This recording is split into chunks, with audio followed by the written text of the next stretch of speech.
A oportunidade da reviravolta, um golo e um ponto para cada lado. Abrimos espaço para a última fronteira com o Miguel Gonçalves. Miguel, bom dia.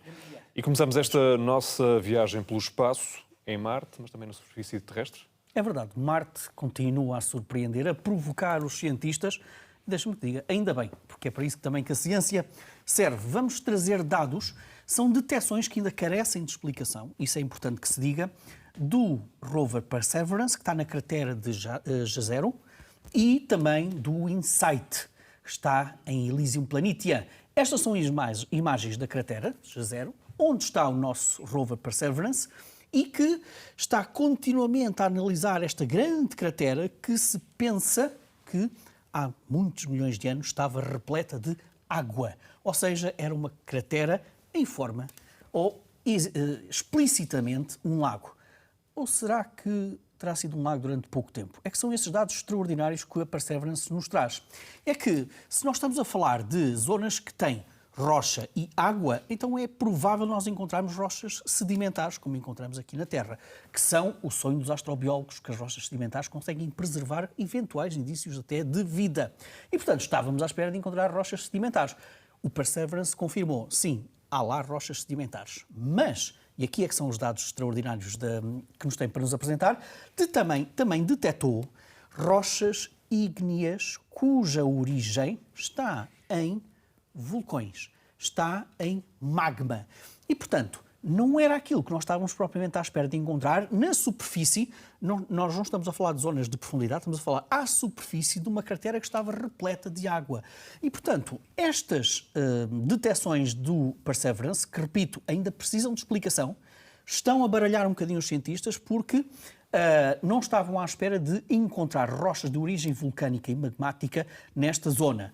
E, portanto, a questão que se coloca agora é a seguinte, que houve ali água, parece evidente. Será que houve água em toda a cratera? É uma das perguntas que lança este estudo. Olha, são este tipo de rochas que nós estamos a ver.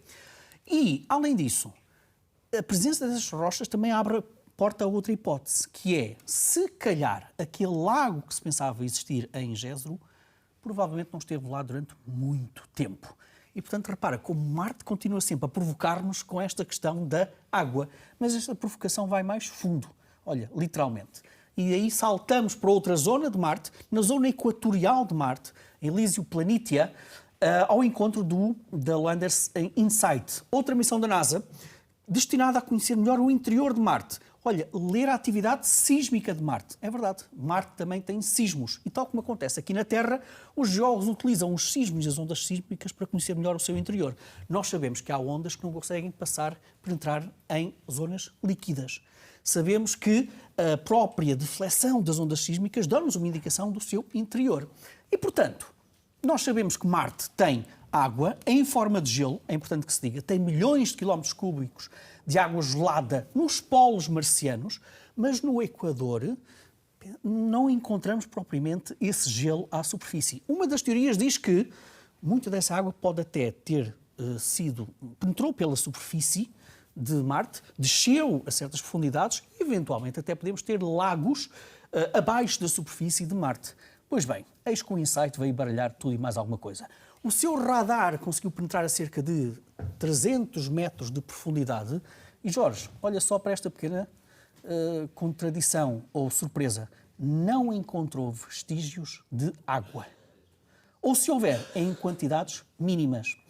Isto levanta também aqui a questão de perceber se aquela teoria que nós tínhamos de que a água de Marte, muita dela fugiu da própria superfície. Porquê? Porque subitamente Marte deixou de ter um campo magnético e, portanto, o Sol também ajudou a evaporar aquela água toda, mas a teoria diz que muita dessa água também pode ter descido em zonas subterrâneas de Marte. Pois bem, ali naquela zona de Marte, em Elysium Planitia, não encontramos, precisamente até uma profundidade de 300 metros, essa água. Questão que se coloca, será que isto é um azar? O que é que eu quero dizer com isto? Olha, por exemplo, na década de 90, quando a sonda Galileu entrou pela atmosfera de Júpiter, não encontrou água na sua atmosfera. E nós sabemos que tem muita água. Na altura, o que se soube é que aquela trajetória de voo, à medida que descia, era uma zona particularmente seca de Júpiter.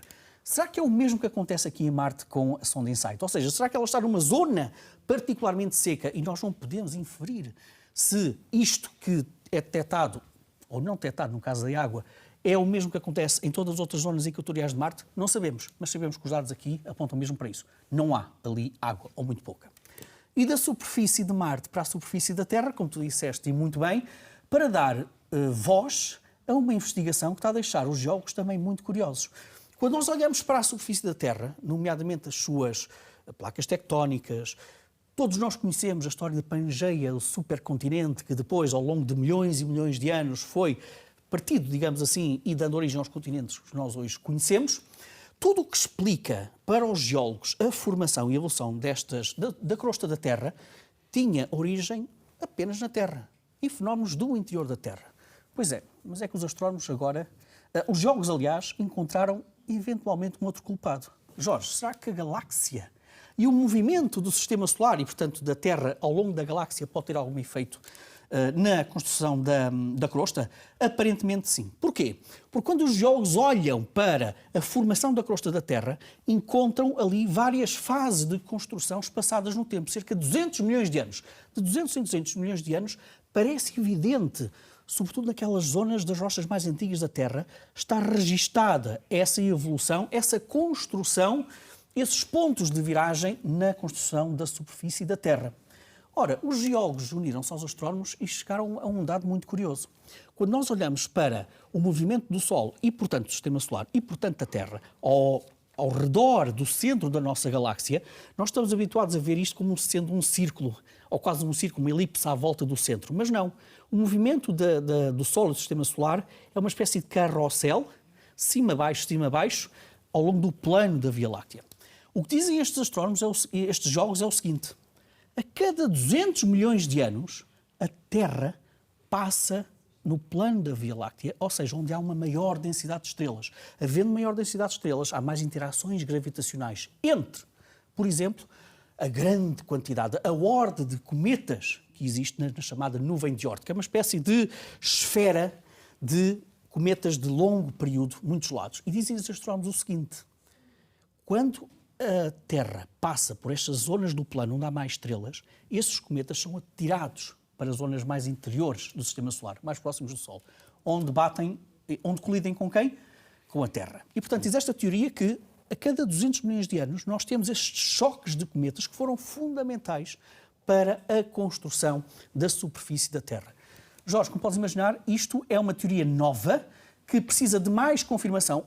Precisa também, por exemplo, de ver se acontece o mesmo noutras superfícies de outros planetas, para sabermos se, de facto, há uma contribuição destes choques de cometas devido à entrada e saída da Terra do seu plano galáctico. É muito, muito interessante este estudo. E por isso é que vamos falar agora de colisões galácticas e da relação que podem ter no nascimento de estrelas. É verdade. Se há ou não relação. É verdade. Olha, é um estudo que nos é dado por dois telescópios notáveis. O Hubble, sim, vemos o James Webb, mas é preciso lembrar que o Hubble ainda está em clara atividade e a surpreender-nos, e o ALMA, que são este conjunto de telescópios que nós estamos a ver nestas imagens no Chile, do Observatório Europeu do Sul. E, portanto, o que é que nos deu este estudo? Olha, levou-nos para uma galáxia maciça, que apareceu quando o universo tinha cerca de metade da sua idade atual. E quando nós falamos em choques de galáxias, isso é o dia-a-dia, digamos assim, das galáxias. Estão habituadas. É essa a dinâmica natural das galáxias. A maneira como têm autênticos bailados gravitacionais contra as galáxias e depois as mais pequeninas são comidas. O que nos diz a teoria e muitas das observações é que, quando nós temos galáxias a colidirem umas com as outras, elas agitam os reservatórios de gás frio que dá origem às estrelas. E, portanto, uma das consequências do choque de galáxias é o nascimento de novas estrelas. Pois é, tem sempre que haver uma galáxia que estraga a nossa teoria, e é o caso desta que foi analisada pelo Hubble e pelo ALMA. Eles descobriram autênticas marés, caudas gigantescas de gás frio a fugir desta galáxia. Esta galáxia teve uma colisão há relativamente pouco tempo, do ponto de vista cósmico. E, portanto, quando os astrónomos estavam à espera de ver muitas estrelas a nascerem, foi precisamente o oposto. Aquele gás frio que é necessário para a formação de estrelas estava a fugir desta galáxia. Isto quer dizer que a fertilidade estelar foi afetada negativamente com a colisão da galáxia, ao contrário de muitas outras observações que nós tínhamos. Ora bem, isto é um resultado de uma observação. Nós vimos isto numa galáxia.